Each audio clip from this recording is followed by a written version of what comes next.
हिंदू खतरे में है। अगर हम हिंदू हैं, हम खतरे में हैं, तो तुम्हारे बच्चे क्यों नहीं आते तलवारें लेकर? तुम्हारे बच्चे कट्टे तमंचे क्यों नहीं लेके आते? हिंदुओं में जाते हैं, कहते हैं तुम खतरे में हो, तुम्हें मुसलमान खा जाएंगे। और मुसलमानों में जाके कहते हैं कि तुम्हें हम ही बचा रहे हैं, वरना तुम्हें हिंदू खा जाएंगे। इस जगह कोई टोपी वाला मुस्लिम आ जाता तो आज पूरे देश का गोदी मीडिया, जिसको मैं दलाल बाजारू मीडिया कहता हूँ, वो सारे अखबार फ्रंट पेज पर भरे हुए होते और रोज शाम को प्राइम टाइम में मुर्गे लड़े हुए होते उनके नाम पर। बाबा का बुलडोजर कहाँ है? क्यों नहीं अभी तक उनके घर ढा दिए गए? राजनेता का बच्चा उसमें आया, जुलूस में आया किसी का? स्मृति ईरानी का बच्चे आए, निर्मला सीतारमण के बच्चे आए, रविशंकर प्रसाद के बच्चे आए। वो मंत्री हैं है? अच्छा, मलाई काटने के लिए मंत्री और नेताओं के बेटे होंगे, और वहाँ आपस में लड़ने मरने के लिए SC ST OBC के बच्चे होंगे। क्यों? जो RSS के लोग पहले पैदल घूमते थे, आज वो AC की गाड़ियों में घूम रहे हैं। वो पैसा कहाँ से आया? कि भाइयों बहनों, आज रात 8 बजे के बाद पेट्रोल और डीजल GST के अंदर में आते हैं, पता चलेगा। नमस्कार दोस्तों, मैं हूं कोमल और अभी हम मौजूद हैं हरिंदर ताऊ जी के घर पर।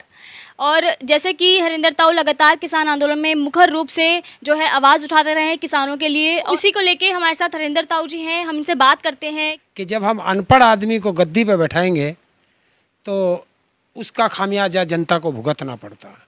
जिस तरीके से एक पढ़ा लिखा होगा तो वो हर चीज़ की जानकारी रखता है। यहाँ तो बस पूजा पाठ में लगे हुए हैं, मंदिर मस्जिद में लगे हुए हैं, अजान में और उसमें हनुमान चालीसा में लगे हुए हैं। यहाँ तो सिर्फ झटका और हलाल में लगे हुए हैं। तो जनता की जो हलाल हो रही है, जनता धीरे धीरे हलाल हो रही है, उस पर किसी का ध्यान नहीं है। अच्छा, मंदिर मस्जिद भी तो ज़रूरी है, मंदिर भी तो ज़रूरी है लोगों के लिए। देखिए, मंदिर तो हैं, मंदिर कहीं गए हैं? मंदिर तो बहुत हैं, मस्जिद बहुत हैं, गुरुद्वारे बहुत हैं, चर्च बहुत हैं। ये सरकारों का काम नहीं होता। मंदिर मस्जिद का काम सरकार का नहीं होता। मंदिर मस्जिद जिसको बनानी होती है वो जनता बनाती है। तो इसमें सरकार को तो उलझना ही नहीं चाहिए। सरकार को तो सिर्फ एक गाइडलाइन जारी कर देनी चाहिए कि जो आदमी दंगा करेगा उसकी और उसके पूरे परिवार की संपत्ति राष्ट्र की संपत्ति हो जाएगी। एक भी दंगा नहीं होने का। आपने देखा अयोध्या के अंदर अभी 3 रोज पहले किस तरीके से अयोध्या में भगवान प्रभु राम की जो नगरी बोला जाता है, उसमें किस तरीके से आग लगाने की कोशिश की गई। और किसी टीवी चैनल, किसी अखबार में अगर आप वो खबर दिखा दो तो मुझे बता देना क्यों नहीं है। क्यों? क्योंकि वो हिंदू थे।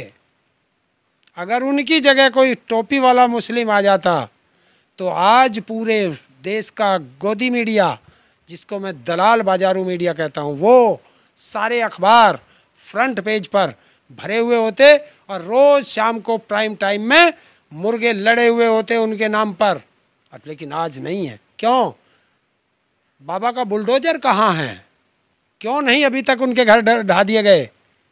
तो ये जो सरकार, जब एक तरफ, मैं पहले ही कहता था कि तलवार एक तरफ नहीं चलनी चाहिए, तलवार दोनों तरफ चलनी चाहिए। अगर तलवार दोनों तरफ चलेगी तो प्रदेश में न्याय व्यवस्था रहेगी, और जब तलवार एक तरफ चलेगी तो वो द्वेषपूर्ण भावना से चलेगी। यही होता है। बिजली संकट पैदा किया जाता है, वो इसलिए किया जाता है कि जितनी भी खदानें हैं, हमारी कोयले की खदानें हैं, वो सारी जो है अडानी अंबानी जैसे उद्योगपतियों पर है। और उद्योगपतियों को कैसे फ़ायदा पहुँचाएँ, तो वो कोयला का एक संकट पैदा करके दिखाया जा रहा है ताकि उनका कोयला महंगा खरीदा जा सके और देश की जनता को सस्ती बिजली देने की जगह महंगी बिजली करनी पड़ेगी। क्योंकि अभी उत्तर प्रदेश सरकार ने बिजली का रेट बढ़ाने की भी एक प्लानिंग की है, जो उसके पास आ गई है। शायद इसी महीने में या नेक्स्ट महीने में वो बढ़ जाएगी। अच्छा, जैसे कि यूपी सरकार है, जो योगी सरकार है, वो कहती है लगातार कि हम राम राज्य लेकर आएंगे, राम राज्य। तो राम राज्य में भी क्या उस समय बिजली थी? नहीं थी। तो हो सकता है कि वो असली राम राज्य लेकर आने वाले हो। देखिए, राम राज्य का मतलब क्या था? प्रजा को न्याय मिले, उसको राम राज्य कहते थे। ये नहीं कहते थे कि मंदिरों से लाउड स्पीकर हटाओ, मस्जिदों से लाउड स्पीकर हटाओ। क्या बीजेपी के शासन काल में ही लगे हैं सारे मंदिर मस्जिदों पे लाउड स्पीकर? ये तो पहले से लगे हुए हैं।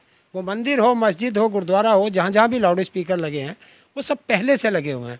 पहले से उनमें मंदिरों में आरतियाँ होती हैं, उसमें अजान होती हैं, उसमें गुरबानी होती है, तो ये सब पहले से होते थे।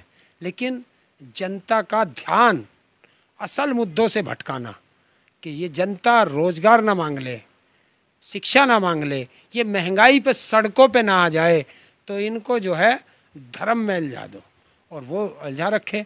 एक मुख्यमंत्री का काम है कि वो बताए कि मैंने इतने मंदिरों से लाउड स्पीकर हटवा दिए, इतने मस्जिद से हटवा दिए। अरे मुख्यमंत्री का काम है कि आकर के बताए कि मैंने अपने शासनकाल में इतने बच्चों को रोजगार दे दिया, इतने बच्चों को नौकरी दे दी, इतनी महंगाई कम कर दी। इस पे आके बात करो। इतने स्कूल खोल दिए, इतने हॉस्पिटल खोल दिए। आज आपको बताऊं, जिनको मोदी जी कहता था कि ये कोरोना वॉरियर्स हैं, आज वो कोरोना वॉरियर्स उत्तर प्रदेश के अंदर 30,000 कोरोना वॉरियर्स जो इस कोरोना काल में जब सब अपने घरों में थे, अपने परिवार को छोड़ करके हॉस्पिटल में भाग जाते थे, तो वो जो नर्स हैं, स्टाफ है, वो लड़ता था उनसे। आज वो बेरोजगार कर दिया। उत्तर प्रदेश में 30,000 लोगों को नौकरी से हटा दिया गया। कहाँ जाएंगे वे लोग? जब तुम्हारी स्वास्थ्य व्यवस्था खराब होगी तो कैसे करोगे तुम? तो ये है सारा मुद्दा। तो जनता का ध्यान भटकाना और बाकी कुछ नहीं है। लेकिन जो लाउड स्पीकर सरकार ने हटाए हैं वो भी तो ज़रूरी है, क्योंकि अजान पे बहुत ज़्यादा घमासान हो गया था। और बाहर जो है, आपने सुना होगा कि अयोध्या में जो है जिस टाइम पे अजान पढ़ी जाती है उसी टाइम पे जो है हम हनुमान चालीसा का भी पढ़ने का रिवाज इन्होंने शुरू कर दिया है। देखिए, ये तो द्वेष भाव है। कोई 5 मिनट पहले कर सकता है, कोई 5 मिनट बाद में कर सकता है।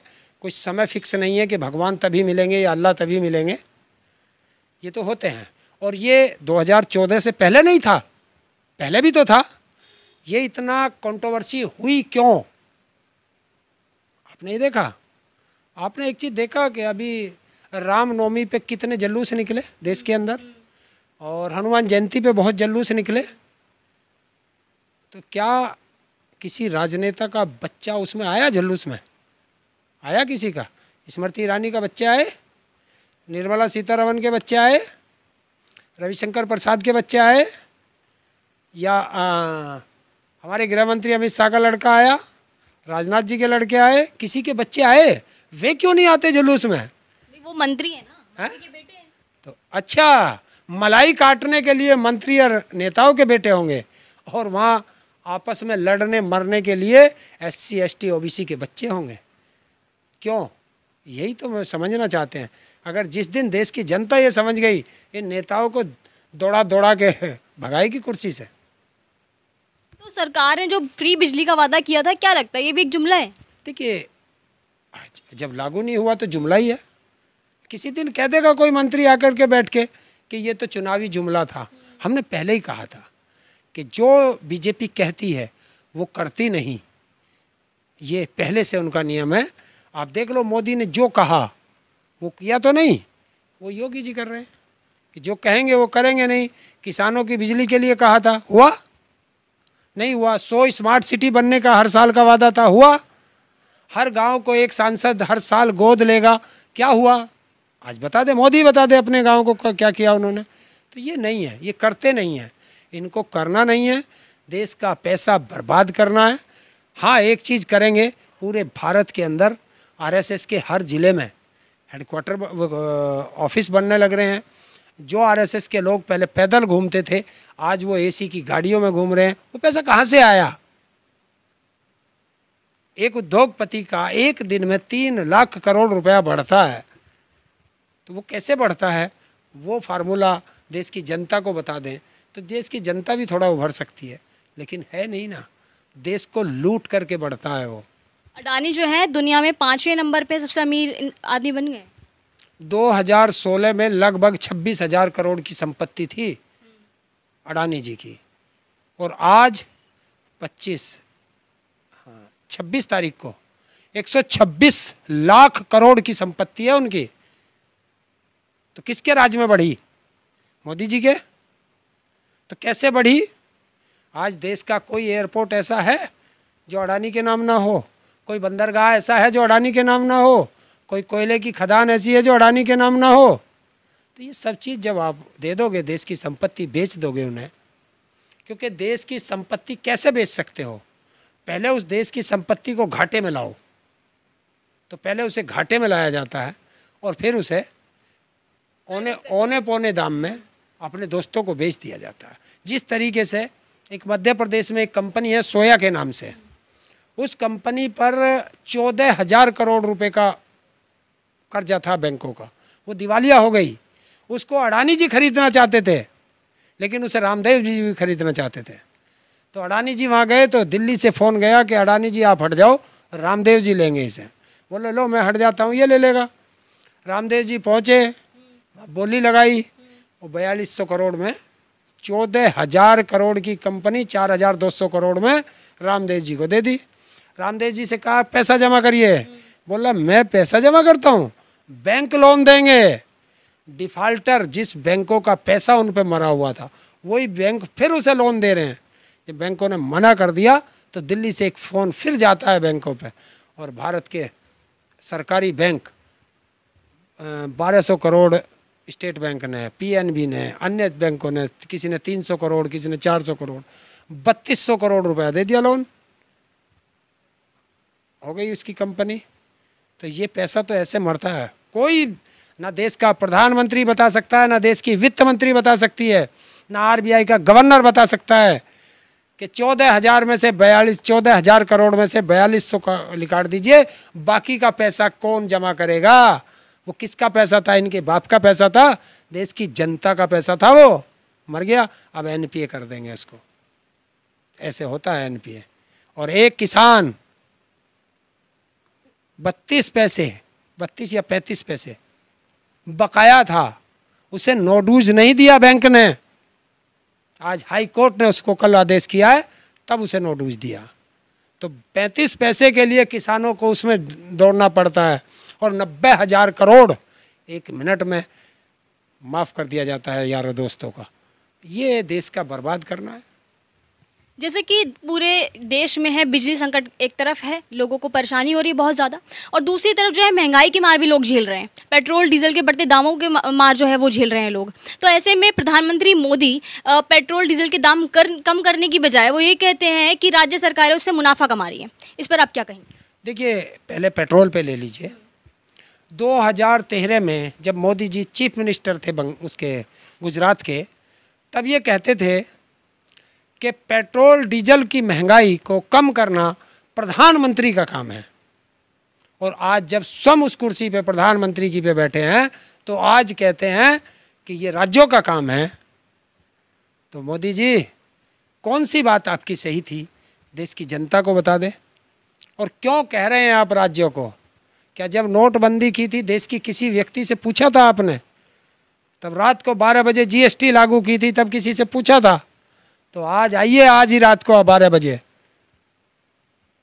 या 8 बजे, और शाम को 8 बजे आइए टीवी पे और आकर के कह दीजिए कि भाइयों बहनों, आज रात 8 बजे के बाद पेट्रोल और डीजल जीएसटी के अंदर में आते हैं, पता चलेगा।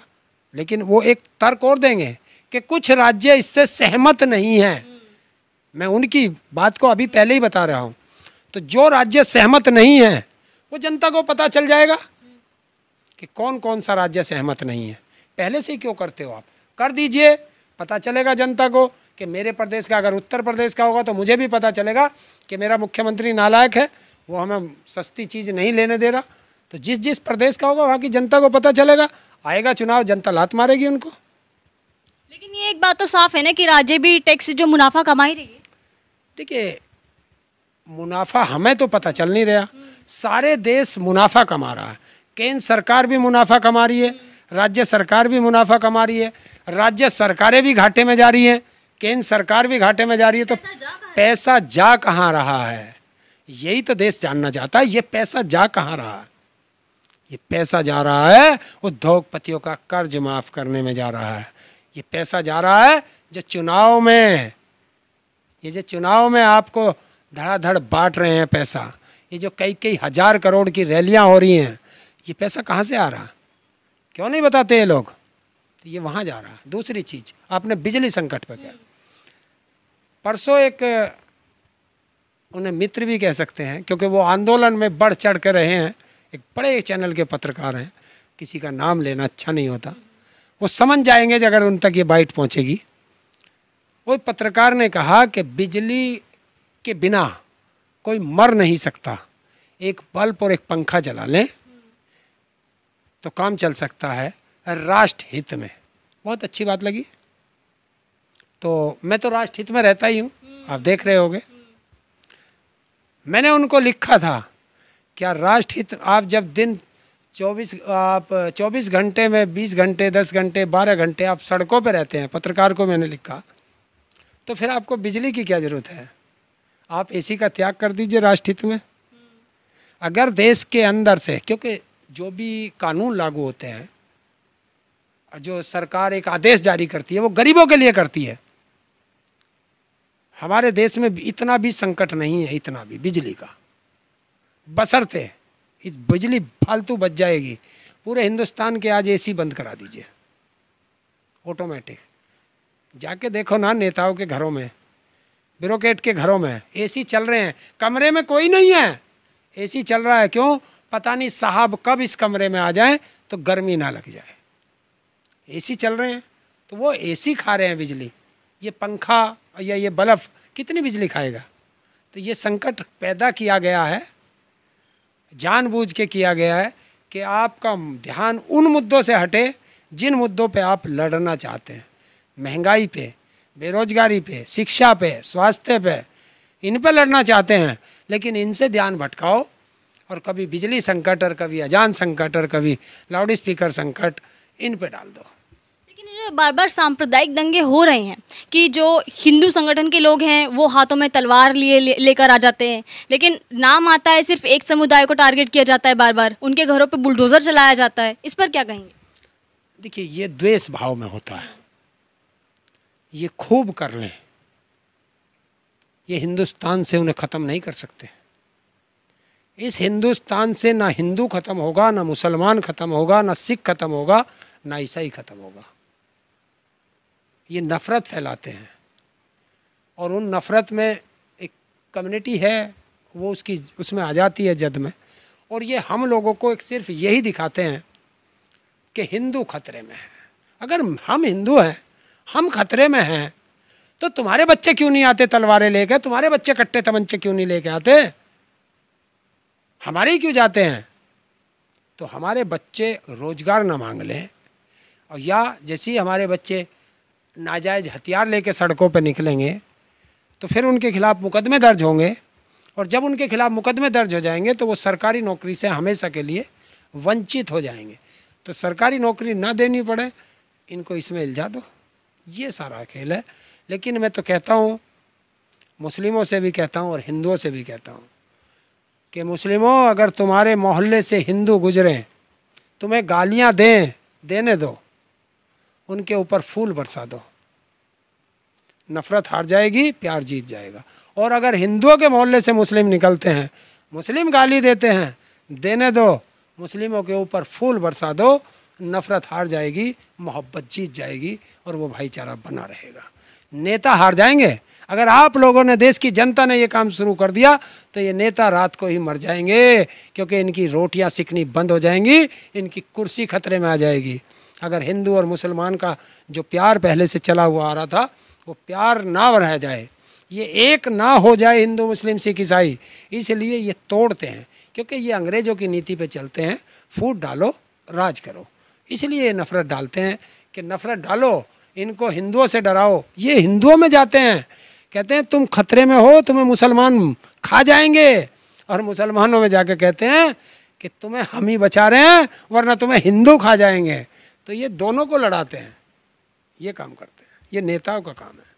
आप देख रहे होंगे कि इस वक्त जो है रोज़े चल रहे हैं मुसलमानों के, और इस वक्त जो है मस्जिदों को लगातार निशाना बनाया जा रहा है।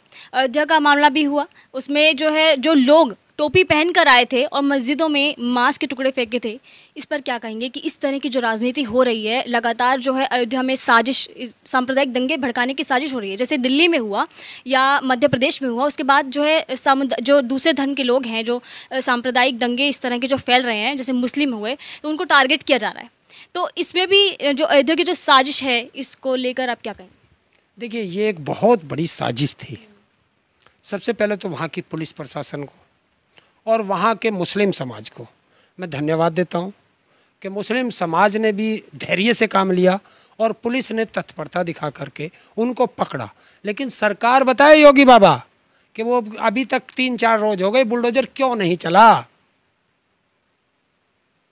देश की जनता पूछे उन गोदी मीडियाओं से, अगर तुम्हें मिले कहीं तो पर जनता को पूछना चाहिए कि आज तुम्हारे मुर्गे क्यों नहीं लड़ रहे टीवी पे, इस मुद्दे को उठा करके ये मुद्दा क्यों नहीं उठा। तो मैं तो वही है, देखिए मैं धर्म और जाति में विश्वास नहीं रखता।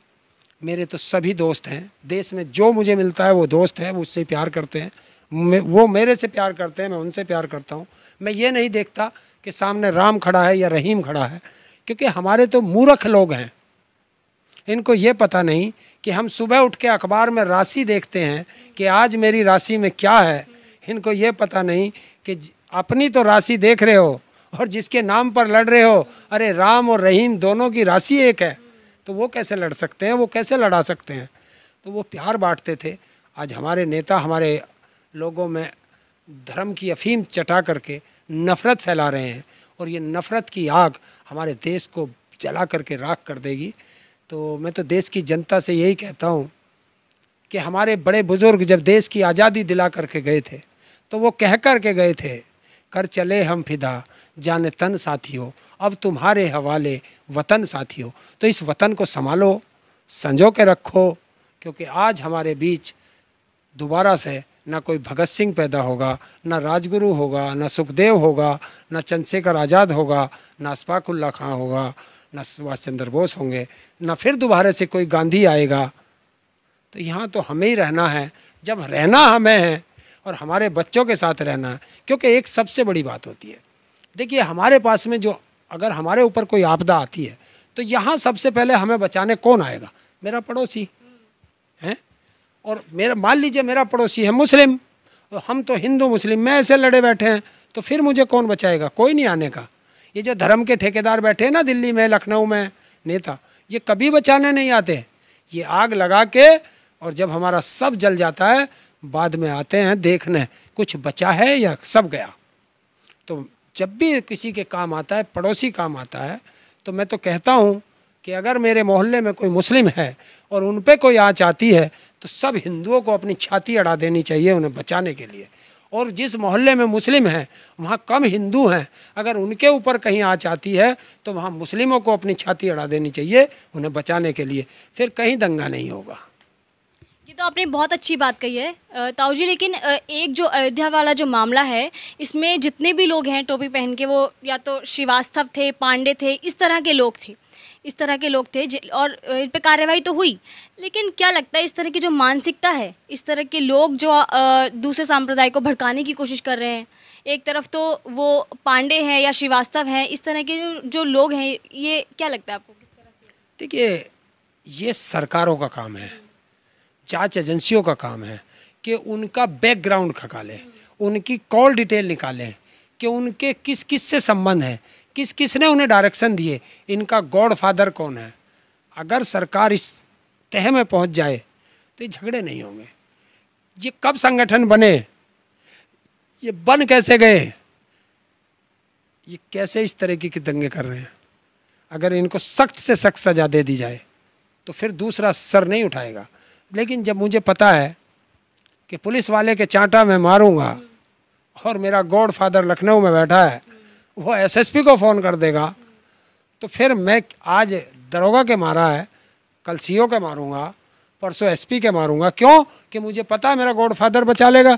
और अगर वो गॉडफादर सिपाही की तरफ उंगली उठाने पे ही कहे कि इसको उठा और जेल भेज और धारा लगा, इस पर यूएपीए लगा, तो हिम्मत नहीं कोई दूसरा जो है पुलिस वाले की तरफ उंगली उठा दे। या तो पुलिस वाले रोज़ पीट रहे, लगता है बुलडोजर चलेगा उनके घर पे? नहीं चलेगा, नहीं चलेगा।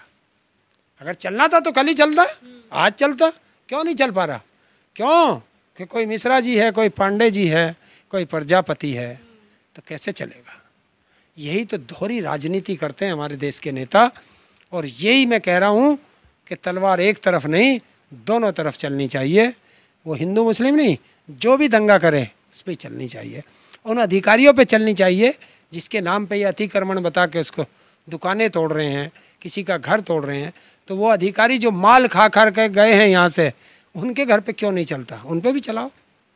तो इसीलिए मैं कहता हूँ, मैं हिंदू मुस्लिम नहीं कहता हूँ, मैं कहता हूँ कि गलती मैंने की है तो जो मेरे से माल लेके गया गलती उसने भी की है, तो जो सज़ा मुझे मिली है उसे भी मिलनी चाहिए। तो फिर ये होगा नहीं। तो लेकिन सरकारें करेंगी नहीं। ये राजनेता सिर्फ अपना फ़ायदा देखते हैं। इन्हें न जनता से मतलब है, न देश से मतलब है, इन्हें तो अपनी संपत्ति बढ़ाने से मतलब है। शाहीन बाग में भी ऐसा सुनने में आया है कि वहाँ पे भी बुलडोज़र चलाया जाएगा अतिक्रमण को लेकर, और हाल फिलहाल में वहाँ पे ऐसा कहा जा रहा है कि वहाँ पे ड्रग्स भी मिले हैं। अडानी के एयरपोर्ट पे कितनी ड्रग्स मिली थी? क्या हुआ? कोई अखबार वाला, देश की जनता, या भारत सरकार, या गुजरात की सरकार कोई बता रही है किसकी ड्रग्स थी? नहीं बताई। तो वो ड्रग्स थी वो कहीं तो गई है। ऐसी कितनी खेप आई होंगी, वो देश में कहाँ कहाँ गई, कौन बताएगा? नहीं बताएंगे। तो यही तो एक खेल होता है, और उस खेल में देश की जनता फुटबॉल बनी हुई है। कोई उधर किक मार देता है, कोई उधर किक मार देता है। तो जनता को इन्होंने फुटबॉल बना रखा है। और मैं जनता से कहता हूँ, आप फुटबॉल ना बने, प्लेयर बने। अगर आप प्लेयर जिस दिन बन जाओगे, ये नेता फुटबॉल बन जाएंगे। लेकिन शाहीन बाग को जो है सीए और एनआरसी को लेकर ज़्यादा विवाद हो गया था। माना जा रहा है कि इसको लेकर देखिए, जैसी आएगा सामने तब बताएंगे। भविष्य वक्ता नहीं हूँ। भविष्य में क्या होगा उसे नहीं बता सकता। जो हुआ है उस पर बात करो ना। क्या होगा आगे, वो बहुत खतरनाक है। जिस दिन उसके बारे में जान जाओगे, धरती हिल जाएगी। 2025 में देखना क्या होगा। उसके बाद फिर चुनाव भी नहीं होंगे देश में, संविधान चेंज होगा भारत का 2025 में। ये आप कैसे कह रहे हैं संविधान चेंज? आरएसएस के 100 साल पूरे होंगे। अच्छा। हाँ, और आरएसएस की पहले से एक थ्योरी रही है कि हम अपना संविधान भारत में लागू करेंगे। मनुस्मृति वो आएगा, और उस दिन फिर पछताएगी जनता। और मैं फिर आज ही बता देता हूँ, मैं तब क्या कहूँगा, अब पछताए क्या होता है जब चिड़िया चुग गई खेत। क्योंकि आज हम नहीं बचा पा रहे, तो जब चला जाएगा फिर क्या करेंगे, फिर कैसे ले पाएंगे। तो इसलिए मैं तो आज भी कहता हूँ, बचा लो देश को। ये नेता नहीं है, ये राक्षसी रूप में नेता बैठे हैं, देश को लूट रहे हैं। इनसे देश को बचाना हो तो बचा लो, वरना गया। क्योंकि हम लोगों की उम्र तो गई, हमारी तो कट जाएगी, लेकिन बेटे आप जैसे बच्चों की या आने वाली पीढ़ी की गुलामियत में कटेगी। और आपको पता चलेगा कि गुलामियत होती क्या है। खबरों में बने रहने के लिए फोरम 4 को सब्सक्राइब करें और नोटिफिकेशन पाने के लिए बेल आइकन दबाएं।